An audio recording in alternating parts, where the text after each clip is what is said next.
Urge, Poutine constate la multiplication des tirs contre Alep et des attaques contre Maïm. Paris, un centre financier de l'UE après le Brexit. Risque et avantageux selon The Financial Times. Paris pourrait se préparer à devenir un centre financier important après le divorce britannique avec l'UE. Quelles chances et conséquences pour la capitale française? Sputnik a posé cette question à l'analyste et cofondateur du Monde Moderne, Alexis Poulain. Il est fort possible qu'après le Brexit le nouveau centre de la finance européenne déménage à Paris, a affirmé récemment The Financial Times. La publication indique également que certaines des plus grandes banques et sociétés de gestion d'actifs du monde s'apprêtent à transférer leurs bureaux dans la capitale française. Sputnik a interrogé à ce sujet l'analyste politique et cofondateur du magazine Le Monde Moderne, Alexis Poulain.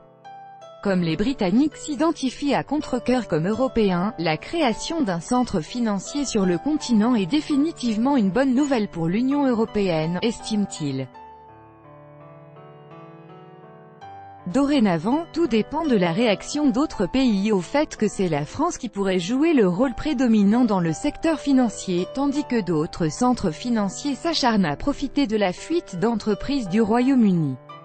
En outre, il sera difficile pour Londres de maintenir son rôle de centre financier européen après être sorti de l'UE, quoiqu'elle y aspire bien. Pour M. Poulain, la nouvelle est liée en premier lieu à l'élection d'Emmanuel Macron qui a de nouveau tenté d'attirer des investisseurs étrangers dans son pays. L'attractivité de Paris et de la France en général est directement liée au nouveau président et à l'image du pays qu'il cherche à promouvoir. En outre, la proximité de Paris et Londres y joue un rôle. La plupart de sociétés et banques se sont procuré les bureaux à Paris, donc la vitesse du travail de ces filiales françaises va s'accélérer, souligne M. Poulain. En même temps, ce ne sont pas seulement les groupes financiers, mais aussi certains géants du numérique comme Facebook ou Amazon qui sont aussi intéressés par Paris. Ainsi, Facebook y a installé un centre de recherche en matière d'intelligence artificielle et Amazon ouvre de nouveaux bureaux en France. D'autres grandes entreprises ont également des filiales à Paris, d'où sa plus grande attractivité comparativement à d'autres villes prétendant au rôle de centre financier, tels que Dublin ou Francfort.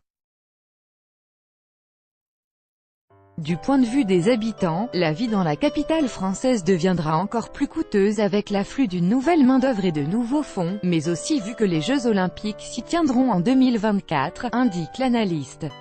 Selon lui, le principal profit sera le fait que la France apparaîtra sur la carte financière du monde, alors que l'inconvénient majeur sera les loyers qui auront augmenté. En cela, il est difficile d'en prédire les conséquences à long terme, d'évaluer si la ville est assez grande et bien préparée à devenir un centre financier important, résume M. Poulain.